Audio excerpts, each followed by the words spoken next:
Hello guys, this is Streets of Rich TV and welcome back to my channel. At before I start the devotional guys, I would like to shout out the following person on our channel na napunta rito at na-join sa devotional. Shout out to Nathaniel Abilia, Vin Lawrence Chonko, Prince Shendog, Von Anthony Balmoria, Goldie Last, Dians TV, Connie Vlog, Michael Aburita, Hart Ponsalan, Daniel Bolio, Rubisel Solis, Princess Cosi, Alberto Villanosa, Kimberly Rimando, John Way Abiden, Jonalyn Melgar, Shane Pindon, Diane Magsayo, Eliza Miharis, Francis J. Canoy, Daryl Piats, Mark Anthony Pamisa, Mario Mangiran, Andolin Padiranga, Trecia, Jerry Abok, Christian Ragasa, Crisel Claire, Gretchen Marie, Faith Gloria, Dalan Pinatakan, Jalaica Portugana, Ashley Torimucha, and Kyra Bicoy.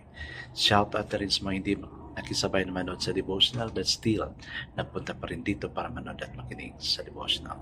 God bless us all, guys.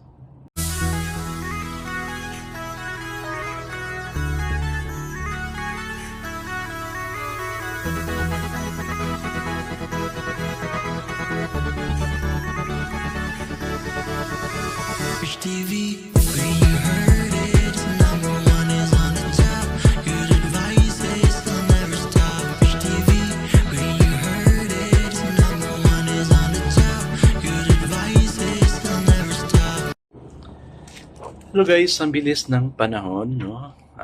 Bukas, Friday na, then the following day is Saturday. So, napakabilis talaga.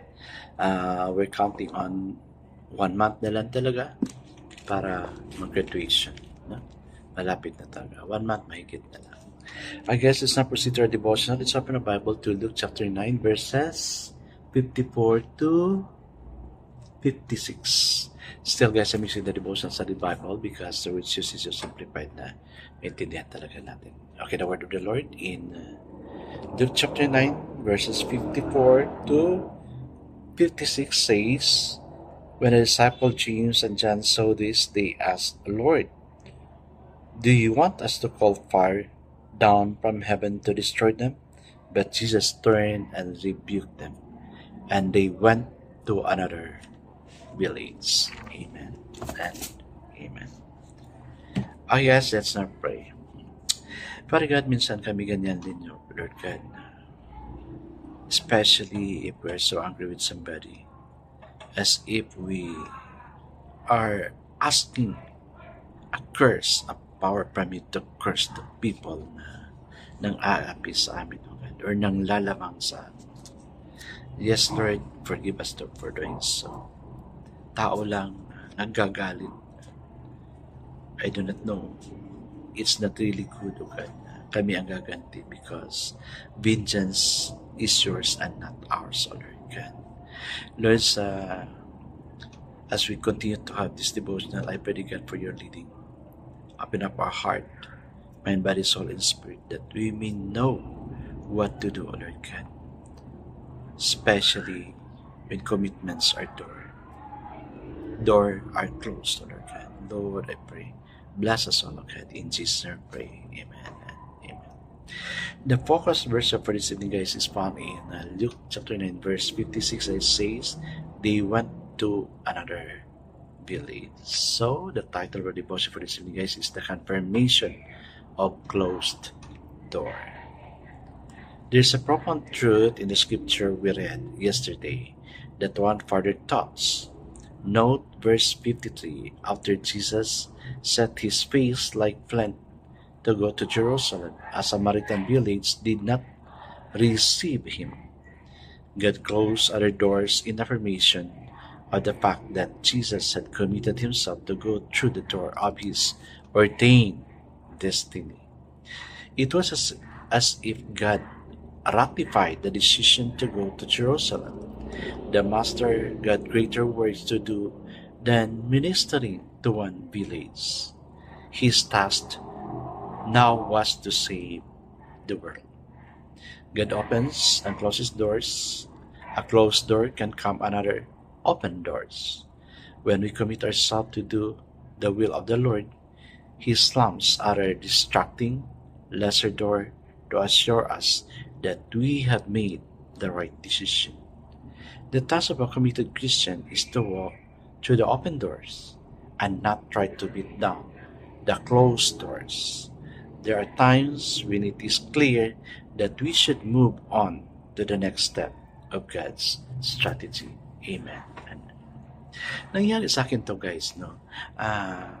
The time I was called to go for mission is that my first assignment is Russia. So I studied everything about Russia, yung culture nila, yung food nila, yung clothing nila, yung temperature nila.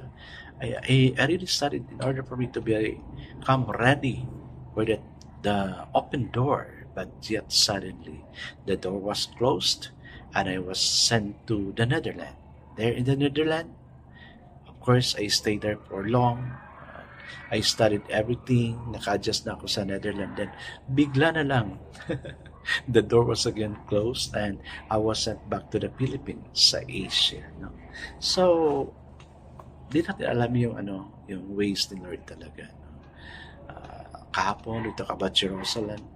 Nasa Jerusalem na ako ngayon. So, here, because I'm already with my Jerusalem, and those doors in Russia and in Netherlands was closed also. So, I am here, no, preaching locally sa Philippines. Dati, I also travel around Asia, Singapore, no, elsewhere in Asia also. Ilang balik na ako dun sa Singapore, but yet, yun, hindi pa rin sa Singapore yung ko, yung commitment ko. Close pa rin ang doors doon. So it's a confirmation that I have to stay here, particularly in the Philippines. But praise God, the ministry was not only limited to the people of the Philippines, but our brethren also is working in other country like Yans TV in Taiwan and si Heart Ponsalan in Singapore, no? So, international pa rin. Plus, we have here a friend na si SSCTV na from Korea. My friend, I'm planning to go to your place, no? Because ito yung isa sa mga gusto ko as a missionary is that I keep traveling elsewhere, no? In the world. Pero I really plan to go to Korea in order to visit also the Yonggi-Chu Church. No? Still praying and still looking for sponsors sa mga ganyan. Kasi pag travel with God, everything is free for me. So guys, no, yung mga confirmation na the door is closed. So when God closes the door, He opens the window. At yan ang ginagawa ni Lord sa akin. Alright guys, let's now pray. Father, teach us to find out what you want us to do. Teach us to make a commitment to serve you and get on with it. Amen and amen. Yes guys, when God closes the door, He opens the window. God bless us all guys, because I know it's only blesses 10 times better. This is again Rich Words TV. Kita-kita tayo ulit sa muli. Paalam!